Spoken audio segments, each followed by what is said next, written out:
Welcome to the first programme in a new series of Real Gardens. As usual, we're going to be working with a varied group of enthusiastic amateurs and watching their progress week by week. But this is not about a quick fix, and although I hope we're going to be sharing their successes, it is about the reality of gardening at home. And there just might be a few failures on the road as well. This week, Ann-Marie Powell is in rainy Stockport, training a young couple to be lumberjacks. I'm not coming back here again. Emma! Do you want a proper path through here? Yes, I do want to. Carol Klein is with a plantaholic, fighting her way through a suburban jungle in Suffolk. And I'm in a vast Norfolk garden, helping a woman with hugely ambitious plans. Appreciate the view.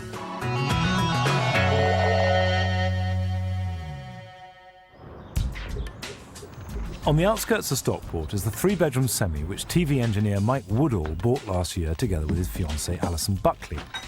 They plan to redesign both the house and garden over the course of this summer. The couple grew up on the same street and have known each other all their lives, but they won't live together until they get married next year. And if you think the place looks a mess, you should have seen the garden before they took it over. It's just a jungle. 6 or 7 foot high weeds. Grass hadn't been mown for 18 months. It was just a complete mess. We want children, and we want quite a few kids. So the garden's got to be practical for that. Alison's a trained chef, so we'd like lots of vegetables, a nice veg patch. Herbs. Then colour. That's my main priority at the moment. I just want plenty of colour, massive colour in my garden, happy garden. Their 125-foot patch is going to take more than a bit of mowing. I don't know anything about gardening, not a dicky bird, not a thing, but I'm really, really willing to learn. Who better to take them in hand than Ann-Marie Powell? Yeah, this is the back garden. It doesn't look like you, though, this garden. It's not got your personality on it, has it? We've not done anything. All we've done is cut back and plant a few bulbs just to give us a bit of colour for this year. So you don't mind working then? Not at all, we love it. Got to get stuck in, haven't you? Yeah. At the moment, you've got the ubiquitous garden lawn, haven't you, with a path straight down the middle of it, very British. And then you've got these trees, which block this lovely view, actually. We'd like that one. We'd like to come out, and possibly the other one as well. Right. Block out too much light. They're right smack bang in the middle, aren't they? And you come round here and you've got a totally different garden here, haven't you? Yeah. As I say, this was just a jungle. I like this bit best, actually. Do you? Yeah. And it's a bit untidy. Sense of adventure, isn't there? This area around here used to be a pond. If we walk down, we can probably see. Down, 'cause it's all boggy, isn't it, down here? What's going on here? Some sort of path here. At the moment, the badgers and the foxes and the cats use it. There's a fox's den just through the bushes there. So you get a lot of wildlife in this garden. Yeah, we do. Is that something you want to encourage? Definitely. Yeah. Definitely like to keep that, yeah. Make that a part of the garden, yeah. Well, we've talked about everything that you've got in the garden, but what do you want to put in? Well, down here we want a big seating area, maybe decking, so we can do a lot of entertaining. Don't we have a lot of friends down, so where we can do so where we can do our entertaining down in the garden. And water as well, you said. Water. I think that's going to be a big part. Well, that sounds like loads. That's all, really. My hands hurt already. I'm Just thinking about it. You really do. Yes, we don't even need to do It's time to sit down and mess around with some ideas on paper.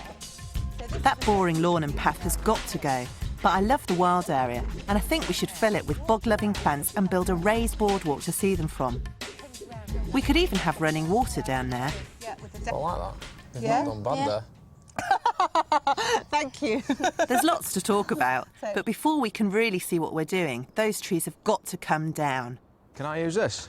Well, you can, but not for chopping down a tree. I think a bow saw would be more handy. You've got those. I reckon we should do it in sections, because that's quite big, isn't it? So let's get stuck in now. Right, let's go for it. Yeah. So, Bobby. The safest way to take this tree down is to lop 2 or 3 of its biggest branches off before tackling the trunk, stopping first to check there's nothing underneath that might get damaged. Do you know what these are? I don't know what it's called, but I know what it looks like. What does it look like? Like an orangey reddy flower. But when we first bought the house, it was just so out of control that I don't know whether to keep it or not. Oh, it is beautiful, though. I know what you mean. It takes over. It's Crocosmia. And it's got this gorgeous acid green foliage that comes up now. You get a real shock of really red flowers, and I think it's beautiful. It just needs controlling. I think get rid of some, give it away to your friends and keep the rest. Yeah, that's great. Yeah. Right, tools out. Tools out. Let's just chop this bit off first. So I'm going to climb up, chopping bits down as I go. Radio. And I need a lift going up here. Does that mean I get to touch your bottom? I do. Fantastic.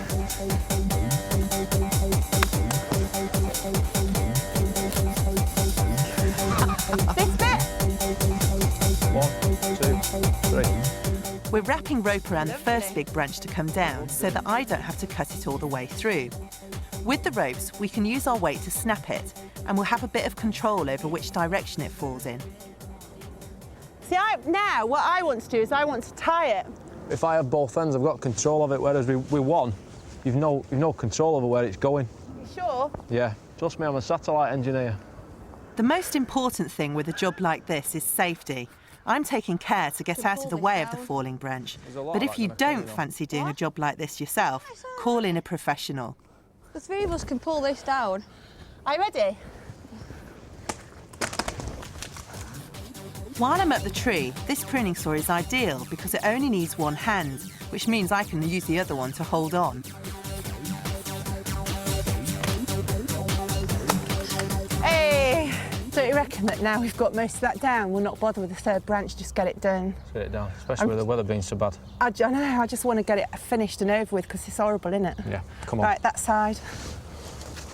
We're making the first cut at an angle on the side of the tree facing up the garden because that's the side we want the tree to fall. Yeah. Are you ready? You're going to start, or shall I? Yeah, right, ready? Then we cut downwards to make a wedge, which we'll knock out later to make the tree fall in the right direction. We also have to make a cut on the other side, but not all the way through. What do you reckon? I'm off for the pull. Should we give it a go? If you want, yeah. Take it out then. Right. The ropes will do the rest. Look at it move! Keep pulling. 30 minutes later, it's still raining and the tree still isn't down. There we go. Yeah! Oh, that was hard work, wasn't it? I'm not coming back here again. Ever! These trees were far too big for this garden and sapped it of light, moisture and nourishment. Now Mike and Alison can start again with some smaller trees which won't spoil the view. That was much harder than I thought. Look at the state of us! Come on, your face, come here. Like it off for me, Look, darling. there you go. You look much better You've got a now. bit there as well. There you go. But next time, though, it'd be great if you could get some more of this back area all cleared up, wouldn't it? Get that old compost bin out and all these piles of scrap that are all around the place, and we've got a real clean start then, haven't we? Yeah, have to get stuck in, won't we? We will, yeah.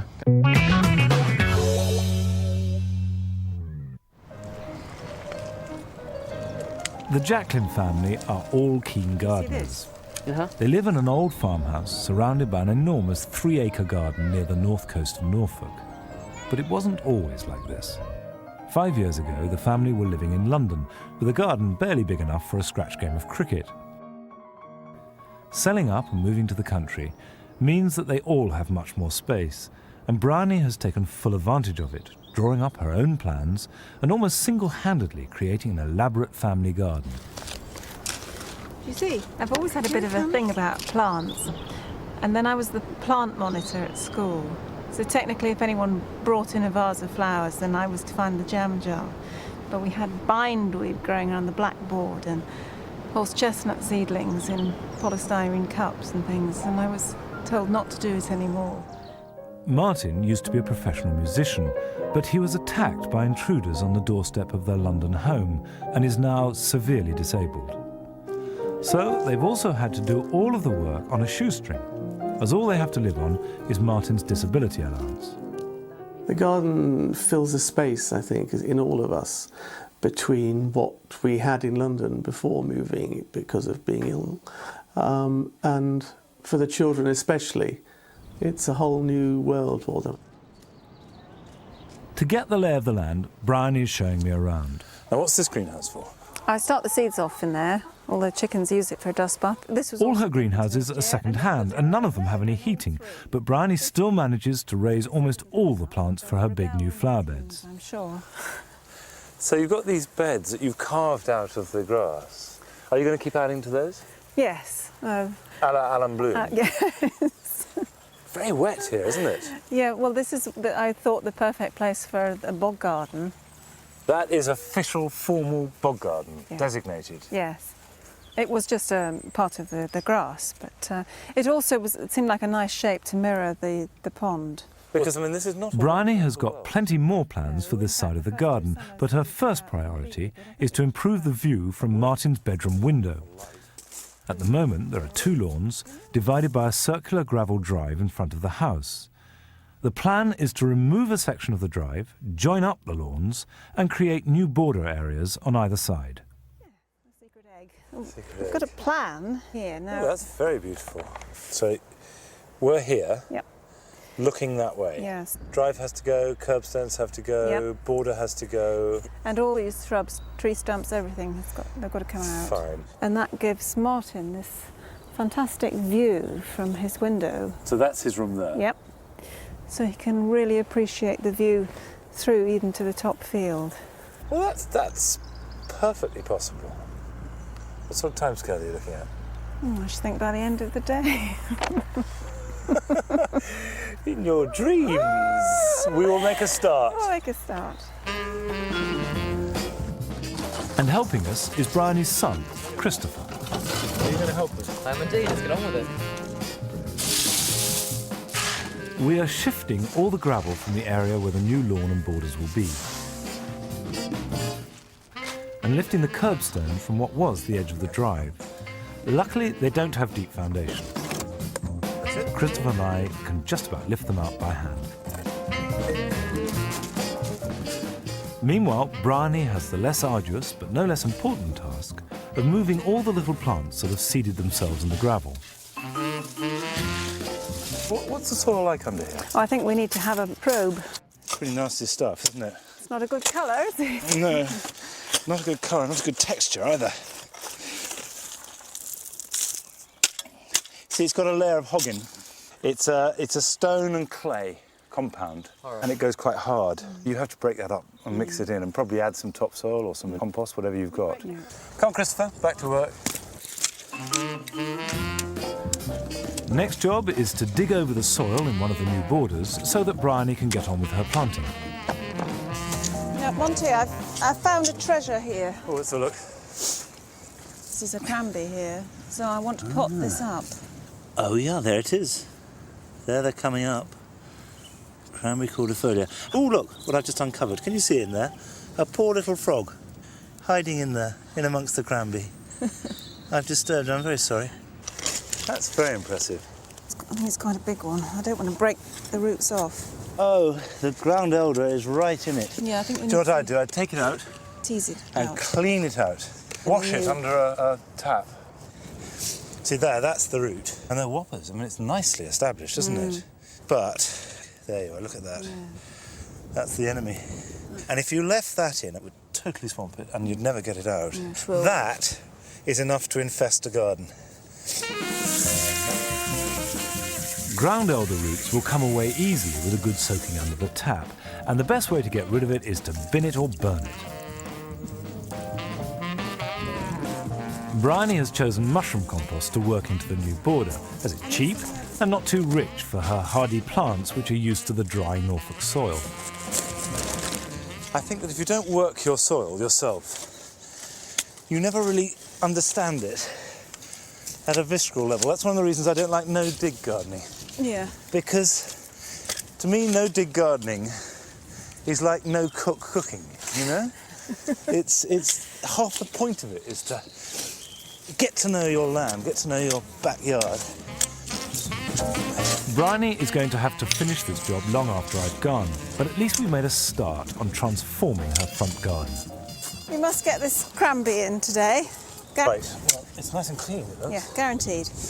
Everyone that comes to the garden, they say, what is that plant? And... Right. Of course, it's perfect for your soil, isn't it? As long as it's got a decent root run and free draining. It'll grow anywhere, I think. But and, you know, get these big cabbagey leaves and wonderful sort of miasma of white flowers. Make a big show. OK, happy? Yep. Good. Smells of lily. After the break, Carol Klein is in Suffolk with a woman whose shrubbery is growing out of control, which is more than can be said for her vegetables. Sad.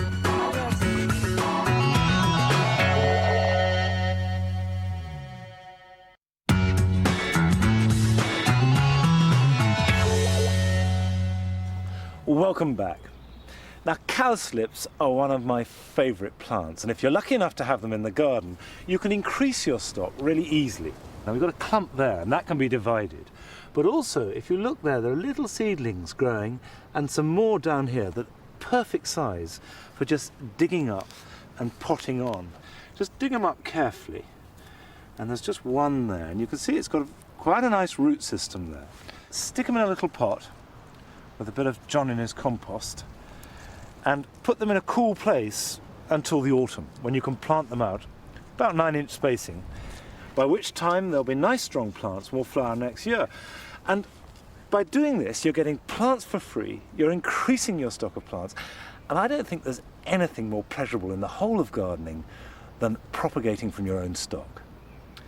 Now, we're off to Felixstowe, where Carol Klein's first real garden of this series is a jungle belonging to a plantaholic. Diana Harold lives alone in the suburbs of Felixstowe. She was married at one time and has 3 children who've long since grown up and left home. 5 years ago, Diana moved to her present home only a few hundred yards from the sea, where a once beautiful garden had become completely overgrown. She's cleared the worst of the undergrowth, but it still constantly threatens to overwhelm her. Diana retired last year after many happy years teaching at a local school, and now she's got much more time to look after her garden, which surrounds the house on all 4 sides. But she still needs help, clearing the undergrowth, sorting out some of the more modelled planting, and finding a home for the scores of plants which she just can't seem to help buying. If I go out for a jar of coffee, I come back with a jar of coffee and a plant. I just can't leave them alone. Unfortunately, the garden isn't quite ready for all of them. That's why they're here, standing, looking lovely, but not in the garden yet. Diana is taking Carol Klein round the garden, and Carol can see straight away that the whole of her woodland area needs a lot of sorting out. This is a jungle. Yes, it is a jungle. If you come past this bay and through here, Yeah. I really need a walkway all the way through this shrubbery, because in the summer you just can't get through it. But you're going to have to make some serious choices. I mean, right here you're going to have to decide which is to go, your acanthus or your orchidea. I know which one I want it to be. I have got to keep my acanthus because in the summer you can see from the old dead stems that the flowers come right up and they're beautiful. Yeah, absolutely beautiful. So this... Yeah, I don't like it anyway. Yes, has it all got to go? No, we can just give it a really severe chop. A haircut. And then we can get through. Go on, forge ahead. Lovely. And here, got a wonderful clump of snowflake. Oh, yeah. Yes? Yeah, Leucodia mistivum. I'll take your word for it, but I like to call it snowflake. Yeah, why not? Yes. It's really beautiful. Look at all these flowers to come. I know, very pretty. I have got another clump further down the garden that needs moving. So where's this? Diana's got lots of lovely plants, but they've all been left to their own devices for so long that a lot of them need cutting back or lifting and dividing. So we'll make a start with a clump of snowflakes by the bonfire site. A clump of leucodium in question? Yes. They are congested, but they're still flowering quite well. Yes. They'd just be so much better if separated. And this is a jolly good time to do it. Yes. Even though it's flowering? Yeah, I mean, it's a shame because you'll lose the real beauty of the clump, but you've got others, haven't you? Oh, absolutely, yes. And you've got to move these sort of things in the green. Yes. You know, they've got to be in growth. Look at that. Fantastic. I wonder how many are there. Good gracious. Is it all right to take the soil off? Yeah, it's better Even- to take the soil off and Is it? expose the individual bulbs. Fantastic fat bulbs. They are. Aren't they beautiful? Yes, that's what happens when you live on a bonfire. We've split up the clump into separate bulbs and we're going to replant them on the edge of the woodland. Is the soil going to be as friable and easy here? I think this bit should be all right. Where do you think? Round here first? Yes, and some round the back. Because you've got very sandy, light soil, really, haven't you? Yes. Yeah, you want to make the hole nice and deep. I mean, this plant occurs naturally in the wild, beside rivers and streams. Oh. So it likes quite nice, damp soil, really. They do grow well all over the place. All over the garden they grow beautifully, yes, so we should be okay, as long as I water it in. Water them in and then also retain the moisture with a mulch later on, you know, just mulch them with some good leaf mould or some old compost. Yes. Come on then. Going to have a go?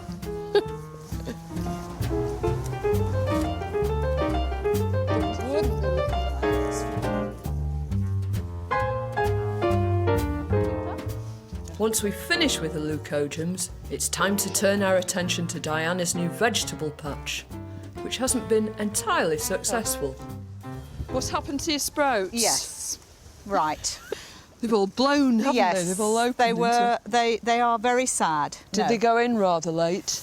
I don't think they were over late, but they certainly haven't done well. And have you planted anything yet? You've got some.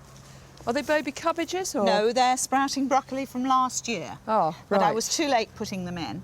Yes. I was too late putting the leeks in. They're very nice little leeks, very delightful dainty. leeks, yes. Yes, but you wouldn't get more than a gallon of soup out of those, would you? No, I'm afraid not. You're getting a bit behind, really, so how about catching up? I think we'd better. If Diana wants to do better this year, she's got to start sowing now. Let's sow these cabbage seeds then. Can you do the sowing? Yes.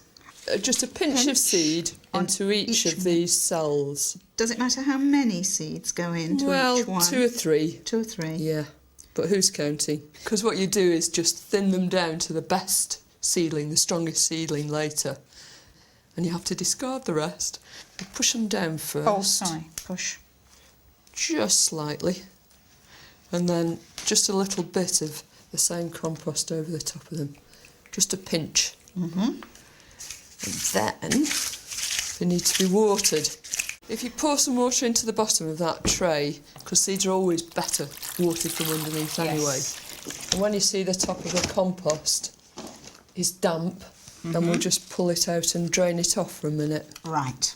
And then stand it on a nice, cool, very bright windowsill. And the lid? Yeah, plonk the top on, at least until they've germinated. Yeah. And in a few weeks' time, we should be planting these out in the garden. Lovely.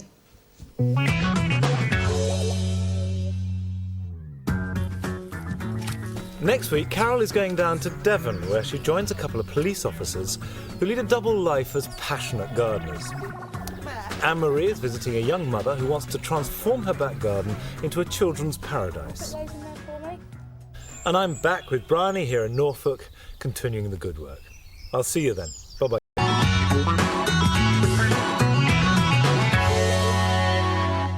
Welcome to Real Gardens on the most lovely spring morning in Norfolk.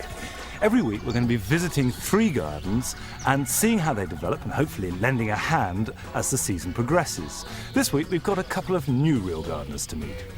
Carol Klein visits a garden in Devon, owned by a pair of police officers with a passion for plants. Oh,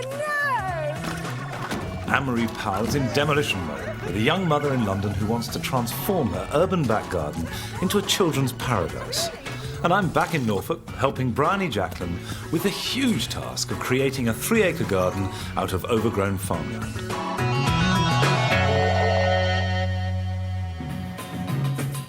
Lisa Jacobson bought her terraced house in Harrow 2 years ago from her mother, who'd been renting it to tenants. She moved in with her husband Dominic and their daughter Sophia. Since then, there's been an addition to the family in the form of baby Grace. Sophia loves the garden. She's always running up and down the path with her toys. And if I ever do any weeding, she's more than happy to help me. Grace is a bit too young. She's only 5 months, so I'll teach her. She'll learn. Lisa was pregnant for most of last summer, so she hasn't had much opportunity to work on her small, very narrow back garden, and there are some areas that she's distinctly embarrassed about. My main interest is trying to keep the plants alive. So I've killed these, and every time I look out into the garden, my soul is aching because I see dead plants and I can't believe I've done that to them. My husband Dominic has absolutely no interest in the garden. He allows me to get on with it. But whatever he has done in the garden, I've been like horrified. For example, the back gate, which he promised me he would put up. He also attempted to put some trellis up for me. And instead of drilling it into the wall, he hung it with some string onto the gutter. And I was devastated. I was like, excuse me, that is not how you put trellis up. So he's banned from the garden, basically. In order to change her boring back garden into the child-friendly paradise that she really wants, Lisa needs help. It's the perfect job for Ann-Marie Powell.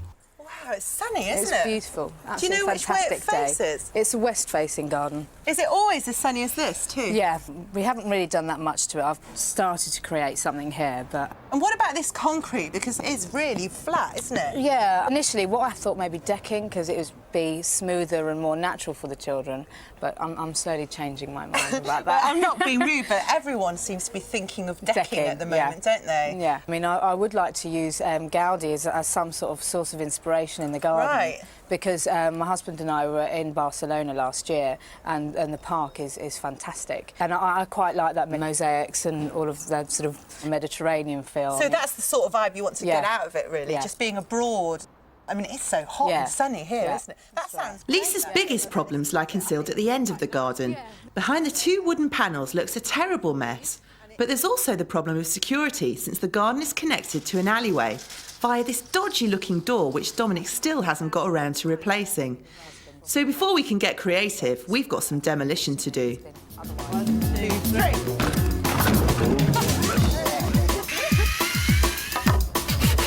Dog, watch and learn. With the new frame in, the hinges in place and the gate hung, it doesn't take long before Lisa's security worries are over.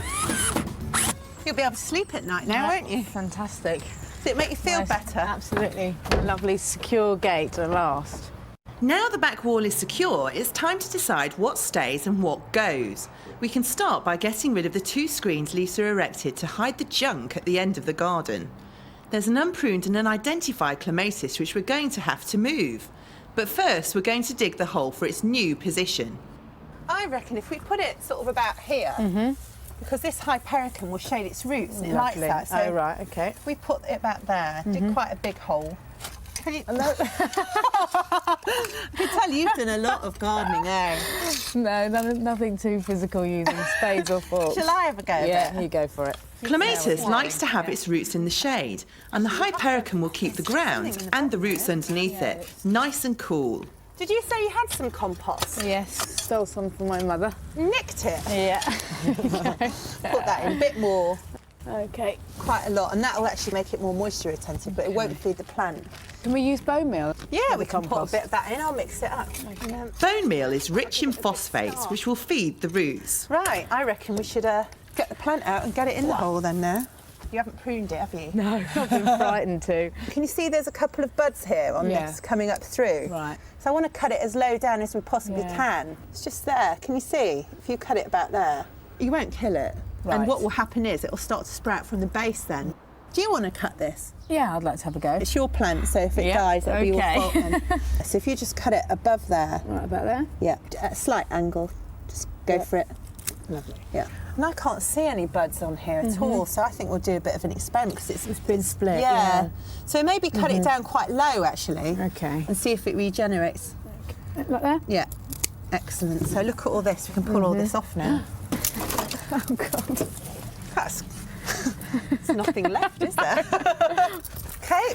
Unless this clematis is a late flowering variety, it's unlikely to bloom this year. But as long as we keep the root ball as big as possible, it won't suffer from being moved. God, it's heavy. You just get that hypericum out there. Marvellous. I reckon a good drink now. Not for you. Okay, lots of water on this, or just that whole can? The whole can. Right. Yeah. This will mix all the soil and compost together and things. Put that back, and that'll just shade all those roots, and it'll be more than happy. Lovely. So should we try and get this out? Yes, please. Definitely. Because it'll open it up, won't it? And then you have no excuses to hide stuff behind it. God! Oh, come down the hole. Ready? Can I drop it? Yeah, go for it. Oh, that was good, wasn't it? Excellent. Another problem, Anne-Marie. Disaster. Lively. Well, this is a ceanothus, isn't it? And quite a big one. So, have you moved it? Yeah, it was over there, and we moved it here. They don't like being moved. Right. And you can tell, can't you, really? It's got to go, hasn't it? Yeah. I mean, put something in that's alive. Yes. Might be an idea. I bet it hasn't even rooted at all. Should we give it a go? Yeah. Oh, wow. Look at that. Let's just get rid of it. Bye. Sledgehammer? Yeah. Wrecking ball? Yeah. Yeah, look at that. Now that the panels have gone, Lisa and I can start thinking about how to bring more colour and better structure to this garden. Next time we've got to start making something rather than wrecking everything. Let's get more creative, lovey. Yeah.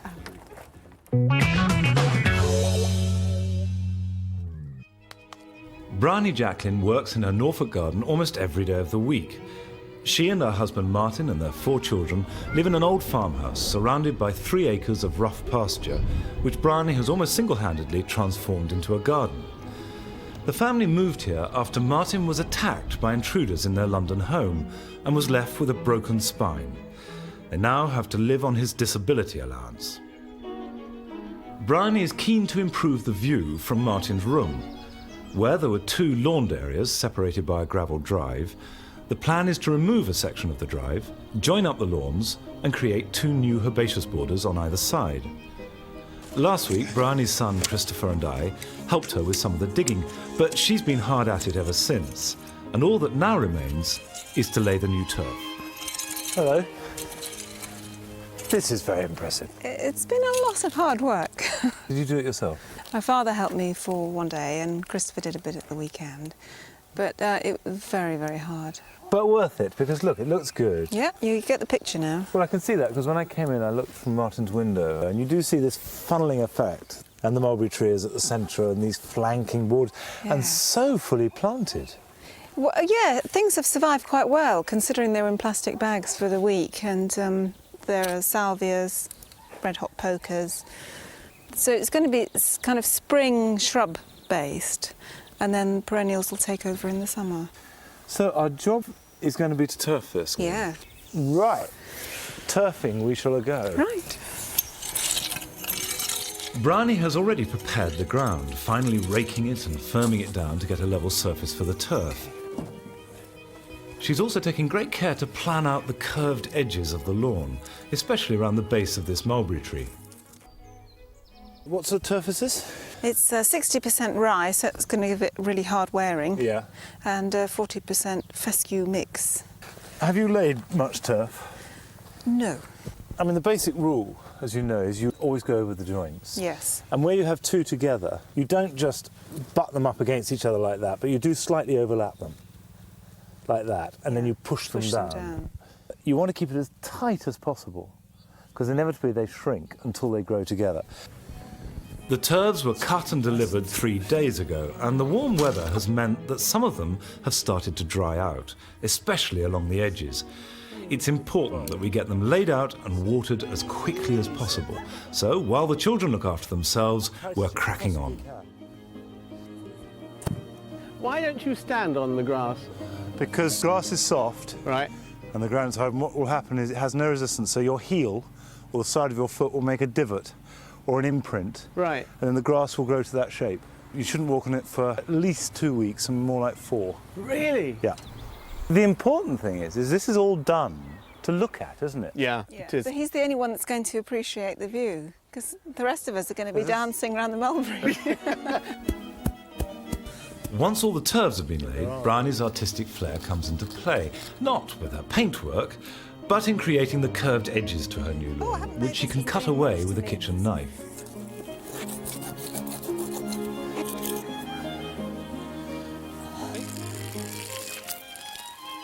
I think the really important thing is to saturate this grass now, because it was very dry underneath, so the soil wants to be wet, the grass wants to be wet. Have you got a sprinkler? No, only me, and I might do a rain dance. Well, you need rain. Rain would help. OK, so other than watering it, which two of us can't do, that's it, isn't it?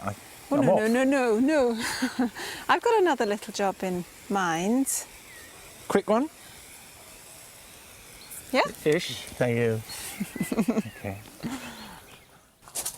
Round the back of the house are the 3 second-hand greenhouses that Bryony uses to propagate all her plants. Amongst the hundreds of seedlings and cuttings are some plants which badly need a home. Yeah. Now, this is embarrassing. These begonias and osteospermums are to go in the ramp outside Martin's room. Right. It's very hard bit of concrete, so it's going to soften the edges. So what's embarrassing? Well, they've been hanging about for a year and a half, and they're really root-bound. Poor things. But that doesn't matter. Begonias are as tough as old boots, aren't They'll need to be where they're going. What about the osteosperms? I mean, they're quite leggy, but they can be planted a bit deeper. So you are amazing the way that you do propagate everything. You've got all these plants here, all of which you've raised for practically nothing. You're an inspiration, you are. Oh no, it's probably just my obsessive character. Well, you're an obsessive inspiration. Yes, totally obsessive. All right, well, let's take them and we'll get them into the ground. I'll come back and pick those up. OK, so we're going all along the edge here, are we? Yes, I'm just going to leave a bit of a gap because there's undoubtedly footing here. So we'll scrape a bit away and have a look. All right. Martin's ramp was only put in 3 months ago, and its concrete foundations and the compacted soil alongside it are proving difficult to dig out. Have you got a pickaxe? Got a handle. A handle? Oh, that's good. I haven't got a pickaxe, I've got a pickaxe handle. Despite the lack of proper tools, a bit of brute force and hard digging is enough to produce a trench about 8 inches deep, which we can fill with topsoil from one of Bryony's vegetable beds. Ready? Yeah. Now, how do you want these planted? Alternately? A little group of one, and then a few of the others. I don't want an equal set of each. OK. Next spring, the pale pink of the Virginia and the deeper pink of the osteospermum should make a spectacular display along this ramp. So why did you choose this combination? Firstly, they're evergreen, and then they're going to flower from spring through to the first frosts, or even longer. It's a hostile spot, and they're very hardy, the pair of them. And I've got repeats elsewhere in the garden, so it kind of echoes the theme. Good, I love that.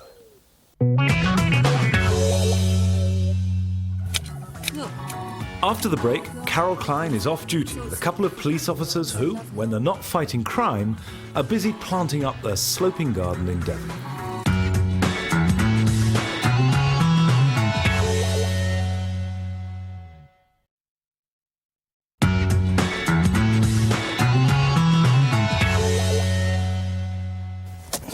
Welcome back. Now, Bryony has got this great big hosta that she wants to move for the new beds, and now's a good time of year to do it. You can see that the purple crowns are just starting to appear. In different varieties, they come out at different times. This one's pretty late. Of course, they'll make those fabulous leaves that come in a month or so. And hostas are very easy to divide up, and if you're going to move it, this is perfect time. And all you need to do is chop them. And I tend to start off in 4. So on an old one, the roots are going to be pretty tough. You could subdivide that up to as many crowns as there are, but each piece must have a crown attached to a piece of root. However, for Bryony, this is fine. We're going to plant out these 4, and there'll be 4 whopping great hostas growing with extra lustiness and vigour. Now, Carol has gone to meet a couple of police officers who live on the edge of Dartmoor, who spend most of their free time in their steeply sloping garden. It's looking absolutely fantastic, isn't it? Adrian and Debbie Taylor bought their Devon bungalow just after they got married 3 years ago. Their house has spectacular views over Dartmoor, and the garden falls steeply down to a little stream, a mill-lead, which runs along the boundary. They've already built a raised deck, the full length of the house, and they've made a start on the garden, but they don't always agree on what they want to have in it, especially when it comes to Adrian's favourite plant, buddleia. If I want to have a garden full of buddleia, well, so be it. It's beautiful. Yeah, you had to get that in, didn't you? See, I would disagree with the buddleia side of things. I don't want a garden full of buddleia. I think we should have his and her gardens. I think we should separate it down the middle, possibly. That might be an idea. And I can have all the plants I want on my side and all the plants that you want on your side. No. No, not a good idea. Adrian and Debbie are both police officers, and they have to fit gardening in between shifts on the beat. Debbie is now working part-time, so she can spend more time with her baby Emily. Over the past year, they've put an enormous amount of energy into gardening, planting up different areas and landscaping the steep bank beneath their house. But they now realise they have made some bad mistakes with their planting, and they really need help. This is where Carol Klein comes in. Wow, what a view! That's fantastic. It's absolutely incredible, isn't it? It's the main reason why we moved here. Yeah, we looked at the view and said we'd buy it before we even looked at the house. It was just, we knew it would be right for us. Well, let's have a look at the rest of the garden then. It really is quite big, isn't it? But it's all long. Yeah, it's about a quarter of an acre altogether. Yeah. But as you can see, we've got this huge bed here, which is exceptionally steep. Yeah, but it's very repetitive, dare I say. I can see about 20 of the same hardy geranium up and down, and rather a lot of buddleias too. We went to a plant auction a couple of years ago and did quite well. We bought some job lots of certain items. Right. So. In how many at a time? 10 at a time. Well, lots of 30. 30. So everything's planted in tens? Everything, yeah, and not a single thing got wasted. They all went in. Is that your philosophy, waste not, want not? Absolutely right. And are you happy with it like it is? No, we've definitely got to get the planting situation sorted out here. It's just not right. It doesn't do it any justice at all. I have to say, it needs a bit more rhythm and movement and a bit of careful thinking. I think we've definitely got to do something with this garter's grass. Gardener's garters, yeah. It's popping up absolutely everywhere, isn't it? And it's an extremely invasive plant. I mean, it's decorative, but yeah, you can have too much of a good thing, can't you? But let's have a look at this leet. It's really running rapidly. And look at this lithic item, this skunk cabbage. Yeah. It's a North American plant, but it looks perfectly at home, doesn't it? It's wonderful, and it becomes absolutely huge. Mm. You've got all this beautiful native stuff all around you, haven't you? These wonderful hedges and trees. It's just beautiful.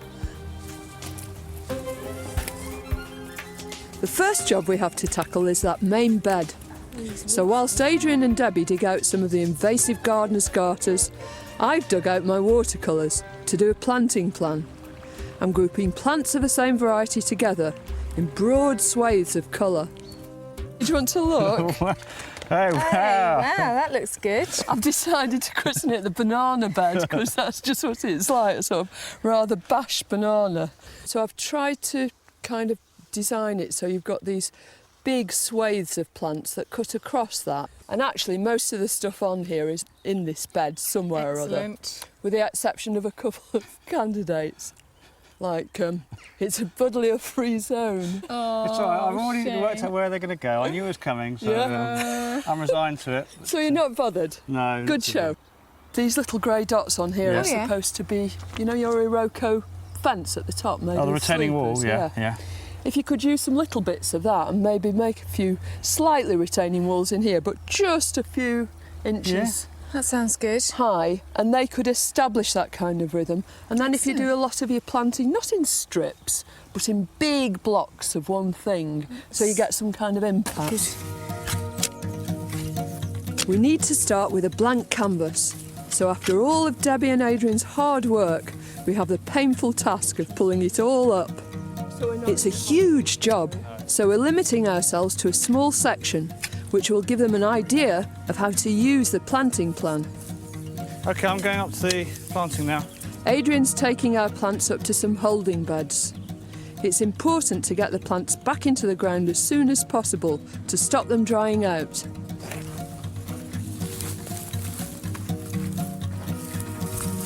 These geranium macrorrhizum will be the first to go into the new bed. This is in your planting plan? It is. The smelly geranium. Careful with that buzzleia, please. That's one's been in the family for generations. Careful. What's it's an delicate. heirloom? It's Oh. Look. Aid, look, let this be a token of my love to you. Here you are. A present. Just like it's always wanted. Oh no, that's horrible. We're giving the area a good digging over and clearing it of bindweed. Meanwhile, Adrian's busy cutting down his precious buddleias so he can replant them. He's determined not to ditch one root. All over your garden you've got these soul-seeded forget-me-nots. Oh, they're lovely, aren't they? Yeah, and on the plan I've put some of them together. Oh, nice. So we'll try and lift them up. You've even got them in the paths in places. Yeah. So if we get a whole load of them together, you can have a great big swathe of blue. I think that'll look really nice. Yeah. Oh, yeah. The man with the muck. Yeah. Brilliant. What do you think of this then? Looks brilliant. Looks like just we started 3 years ago. That's not even funny.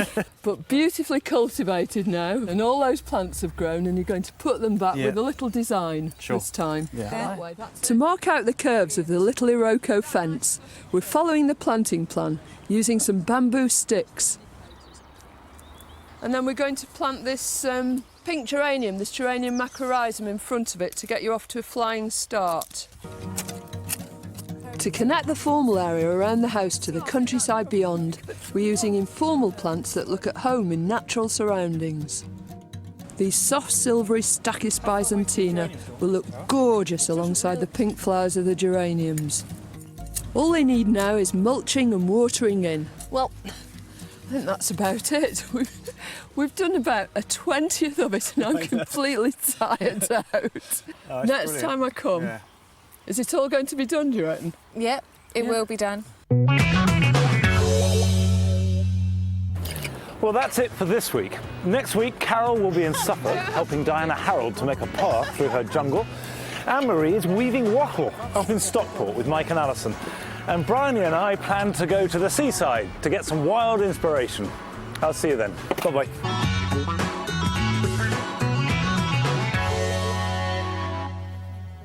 Hello, welcome to Real Gardens. As usual, we're going to be visiting some amateur gardeners at home whose progress we're following throughout the gardening season.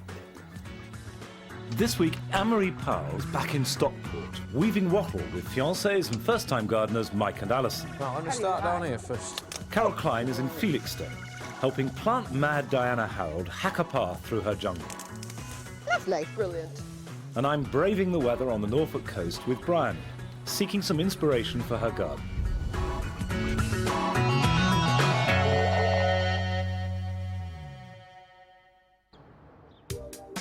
This house on the edge of Stockport belongs to Mike Woodall and his fiancée Alison Buckley.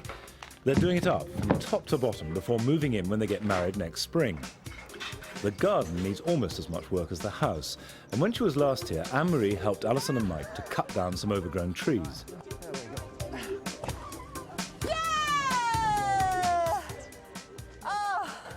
That was hard work, wasn't it? I'm not coming back here again. Ever!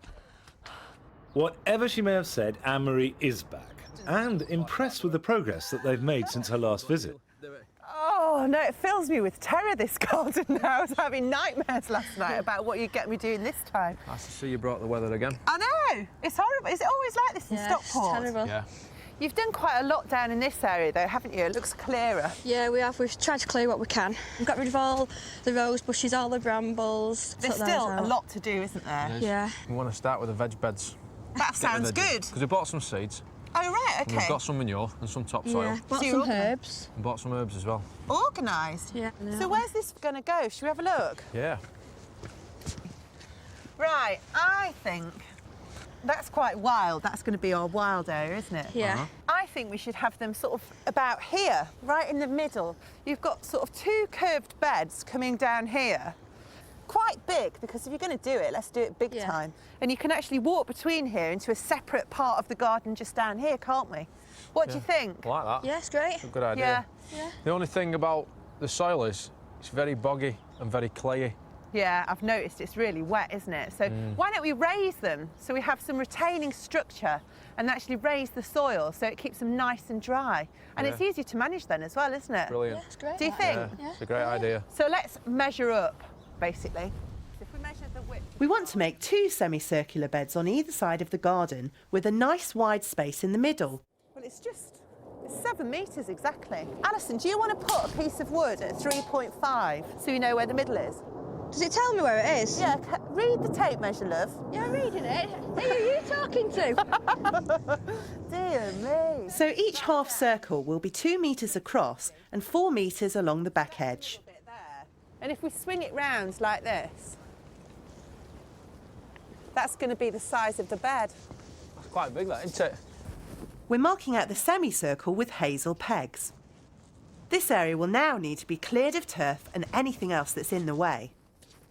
I'm not getting that out. Well, I've hired a digger. Have you? Yeah. Look.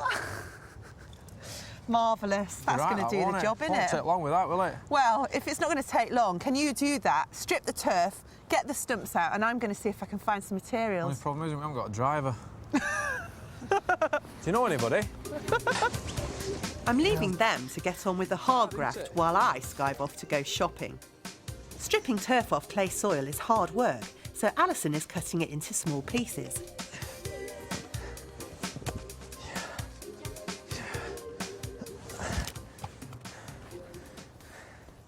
Hiya.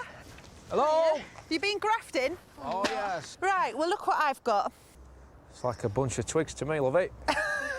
Well, it is at the moment, but look, I've got these chestnut pails, and we'll get a sledgehammer to these and get them into the ground and put them in at least that far so they're nice and stable. Because then what we'll do is we'll wrap these round and through, almost a bit like a basket, I suppose. And then we'll backfill it with soil, raised vegetable bed. Alison and Mike aren't convinced, but hazel rods like these have been used to make wattle fences and raised beds since gardening began. Before we can get weaving, we've got to put the chestnut post into position. Right, that's the first post in. Let's get measuring and make sure they're all right. The spirit level helps us to get the key post right. And we use the tape measure to check the radius is still true before knocking in the other posts. So good job I brought my sledgehammer. Stop! Stop! Can we get going with this now? Because otherwise we're never going to get it done, are we? Yeah. So literally all we'll do is just weave it like this. We're weaving the rods in alternate layers as though we're making a basket, treading each layer well down to reduce the number of gaps. We're staggering the start and finish of each rod to make the whole thing as strong and smooth as possible. Lopping off the sticky out bits also gives a neat finish and means we won't spike ourselves as we walk past. It's done, innit? It is. Honestly, it's fantastic. Good, I'm glad you like it. Really pleased with it. But we need to fill it up now. So, you know the turf that we took up? Yeah. We can put those on the bottom upside down. It's called reverse turfs. And what that'll do is it'll just help water stay in this bed for a bit longer. We don't have to go mad with this, it's just so we can get a bond with the new soil. After turning over the soil and laying the turf, we're adding a layer of coarse horticultural grit for drainage. Yep. And then it's time for the muck. I think you've got a bit of a problem with this horse manure. Why? What's the matter with it? Well, when did you get it? Sunday tea time. Well, it looks like it was probably produced Sunday lunchtime. I'm reluctant to mix half-rotted manure with the topsoil because I'm scared it might burn the tender young plants. The solution is to add a layer of manure to the bottom of the bed. By the time any vegetable roots reach it, the manure should be sufficiently well rotted not to burn them.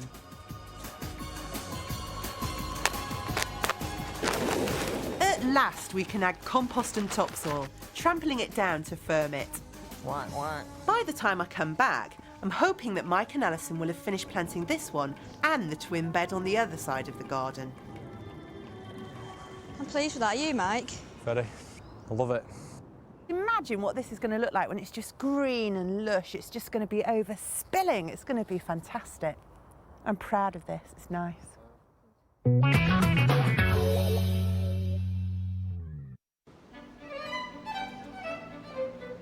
The Jacklin family moved to Norfolk from London 4 years ago, following an unprovoked attack on Martin, which left him severely disabled. Since then, Bryony has turned their 3 acres of rough pasture into a garden for the whole family, planted almost entirely with stock that she's raised herself. On my last visit, we spent most of the time laying turf. The new stretch of lawn was part of Bryony's plan to connect the 2 parts of the front garden. This has the effect of opening up the view from Martin's bedroom window. What she did was to create new gardens, gradually extending the eye. And by clever planting and by opening up that link there, you can see further and further. And it doesn't matter what time of the year it is, whether it's been raining, whether it's anything, you see something different and different every day. Bryony's next project is to add more wildflowers to the borders of her driveway. So she's dragging me out to the North Norfolk mudflats on a bitterly cold day to look at the coastal plants she wants to cultivate, Alexanders. Well, this is how they grow naturally, these wonderful billowy mounds of yellow flowers. So you want this running right the way down the drive? No, just little pockets of it. I love the way that they're so luscious and robust at this time of year. They don't snap. They have, the ability to cope with the wind, which is exactly what I need. Will they cope with your inland spot? Well, they naturally peter out just up the road, so I think we're in with a good chance. We can't take any of these, even though there are thousands of them. No, you can't take any plant from the wild. You can grow them from seed. Right. But I have a source. One of the places where Bryony gets her plants is the garden belonging to a local vicar, John Penny, where Alexanders are to be had for the asking. I thought it was just weeds, but she tells me it's something quite special. So we've got the holy blessing to remove them. Blessing. Well, the archdeacons anyway. Well, of course, no one in their right mind would want them, even in a weed patch. But in the right context, which is what I have in mind, they'll do just the right job. You need a thug in your garden. Yeah. That's not too bad. There we are. Lovely. So that looks like a parsnip, doesn't it? Well, apparently it tastes like parsnip too. Doesn't smell like parsnip, because I've eaten the stems. Like stewed celery? them, yeah, and they're very nice. But if you let the seeds develop, you can use the substitute pepper, which is what the Romans did. So there is no finer plant than the Alexanders. Handsome thugs. Yeah. I'm going to be careful. A bit of rough in the garden, eh? Of course, the big question now is whether the Alexanders will actually survive a further 2 miles inland. So where are we going to put these? I think probably just along here. Yeah. If they're anything like John's garden, they're going to spread into the grass, aren't they? But I regularly cut this, so it'll be all right. And just a slit. Okay. So why are you putting them here exactly? But the main reason is that there are all these bulbs. There are snowdrops followed by daffodils and tulips and bluebells. And the Alexanders and the cow parsley and their cousins whiz up as their leaves go over, so it disguises the decay. And do you think they're going to all take with these taproots? No, I think a lot of them won't. I think the only thing to do is to cut some of the leaves off so that they're not under such a strain. Have you sort of begged, borrowed and stolen all the plants along here? Because it must be quite a lot to go right down. Would you like to rephrase that? No, you know what I mean.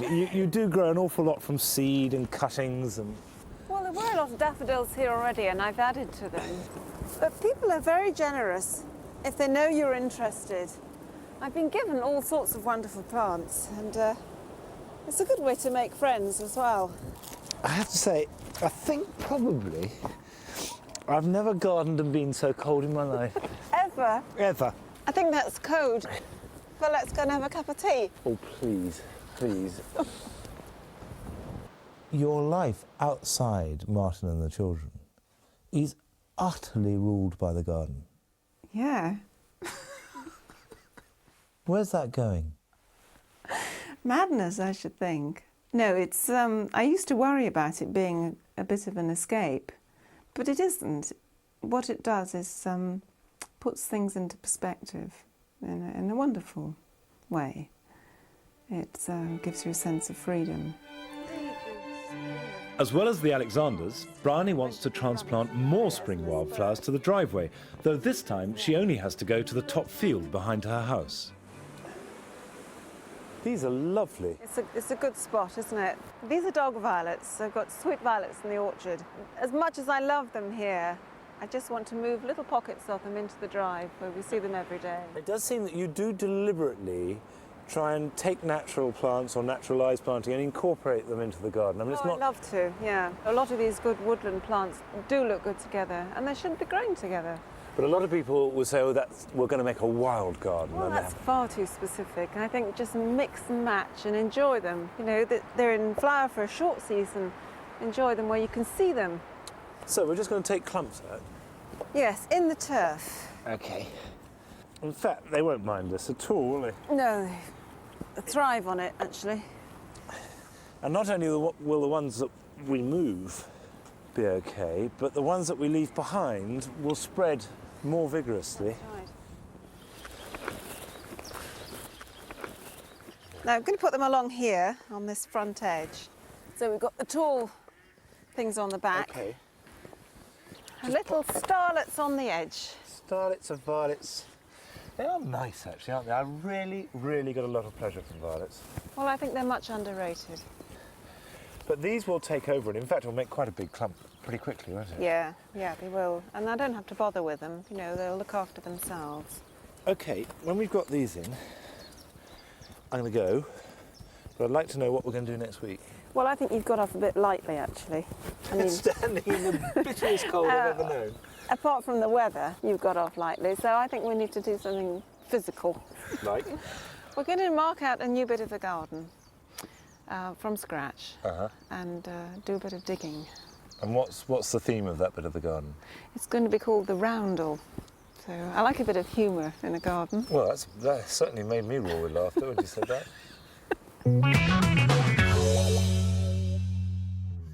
And where was it? It was After the break, Carol Klein is hunting down the wildlife and making tracks in Diana's overgrown shrubbery.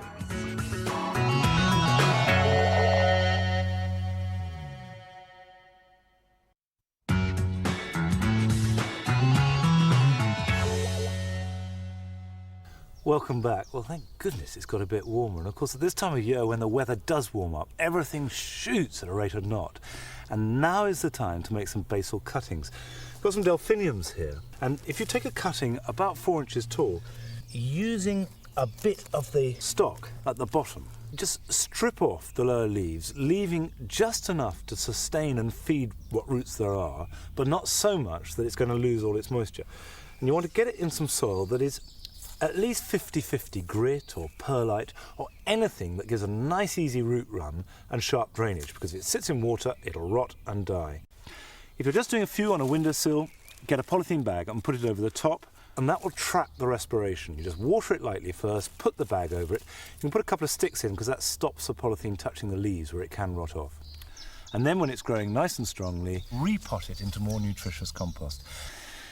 Now, somebody who's a plantaholic would know all about that sort of thing is Diana Harold, and Carol Klein has gone to see her in her garden in Suffolk. Diana moved into her bungalow 5 years ago, and since she retired from teaching, she's been able to spend much more time in her garden. She's an avid plant collector with a permanent surplus of plants in pots, which desperately need a home. Her wild area at the back of the garden still needs some clearing, whilst her vegetable garden, by contrast, is somewhat thin on the ground. On her last visit, to make a start, Carol helped Diana sow some cabbage seeds. Since then, Diana's been sowing every vegetable she can lay her hands on. Now, every available windowsill is packed with plants. God, you've got modules everywhere. Module mad. Brilliant. And how about our cabbages? Yes, our cabbages were a complete failure, I'm afraid. They're a bit of a sorry sight, Yes. aren't they? What happened to them? Well, I did go up to Leeds for a few days just to see my new granddaughter, and I think they might have just dried out then. Yeah, they need attention every day, but it's a good excuse, isn't it? Wonderful. But your carrots look great. So they're those little round ones? Yes, they're patio carrots. Patio carrots? You've got no room for them on your patio. There's too many plants down here. Yes, but I have planted 7 plants since you were last here. Oh, well done. But I've acquired 10. Oh, that's no good at all. That's absolutely hopeless. I know. I've saved something to show you, actually. I'm a bit worried about a beetle that I found indoors. Oh, right. Look, I've put it in a jar. Ugh. Without doubt, it's a vine weevil. Oh, no. Yeah, the adult, the beetle itself. And where was it? It was very close to this beautiful plant. And look what's happened. Oh, yeah. I mean, that's a sort of archetypal sign of vine weevil damage. You know, these great big pieces chewed out the side of the leaf. And I bet you we're going to find that there's not much. While the adult vine weevils munch away at the leaves of a plant, the greatest threat comes from their larvae, which live under the soil, attacking the roots. But Yes. look at this. Oh, dear. Look. Oh, it's hardly got any root at all. And... Oh, look at the stem. It's really just... It's eaten all this and it's chewed all this off. That's why you find often that plants just sort of keel over. But the thing is that that little beetle, were it not in there, would travel all over and into these pots, laying eggs willy-nilly as it goes. And when plants are in pots, they're very, very susceptible to damage. So, the moral of the story is, get your plants in the ground. I know, I desperately do want to, but today I want to make this path in the woodland. All right. Please. Well, I suppose it is very pressing. Diana's woodland area is a bit of a wilderness, but when her grandchildren come to visit, they love to play here. So it really needs a bit of taming before the next time they come. Wonderful. Yes. But tell me, why is it such an imperative to do this path today? Well, the bluebells are just about to come into flower and the children love to go through there and look at them. Yeah, I'll bet. Unfortunately, they go in there, they get stuck in there, they wail, and we have to keep going in to get them out. What are you going to make this path with then? Well, I bought some bark and I thought it would look very good down here. Yeah, be ideal. So I suppose the first thing to do is mark it out, yeah? Jolly good. We're going to use a long length of hose to mark out our route.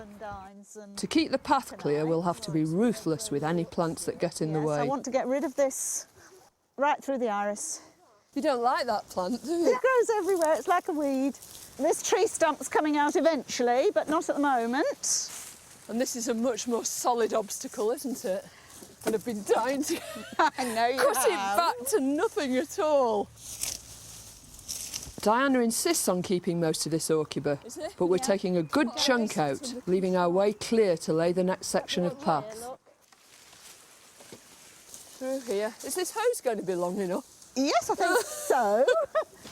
We're taking care to rescue the more precious treasures, like this phlomis, to replant elsewhere. This grisellina, which thrives in mild coastal conditions, won't suffer from a bit of cutting back. Lovely. Brilliant. We've worked our way out of the shrubbery to make the path join up with the lawn. Now it's back to the start, to dig a trench for the path. And how deep are we going to dig?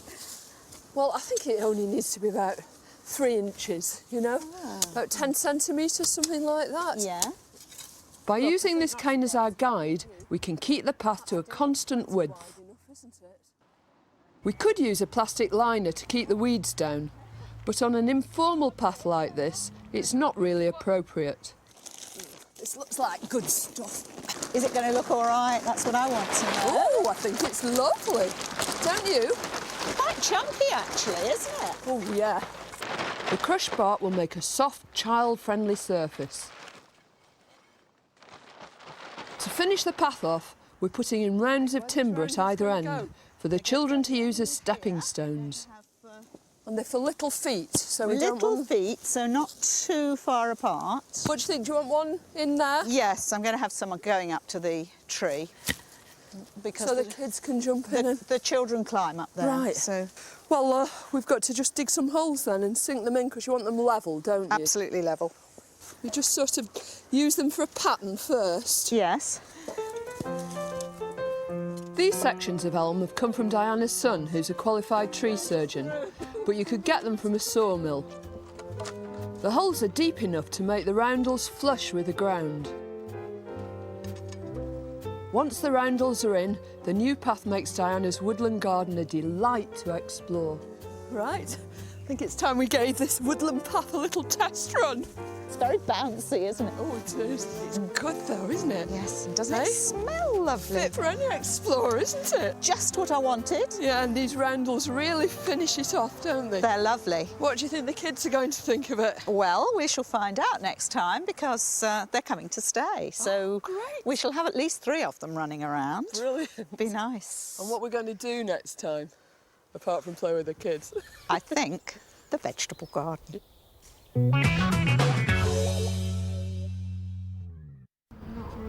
Next week, Anne-Marie is going to help Lisa to convert her scruffy old shed into a children's playhouse. Carol is sploshing about in mud with Adrian and Debbie. And I'm back with Bryony, helping her with her roundel garden. See you then. Bye-bye.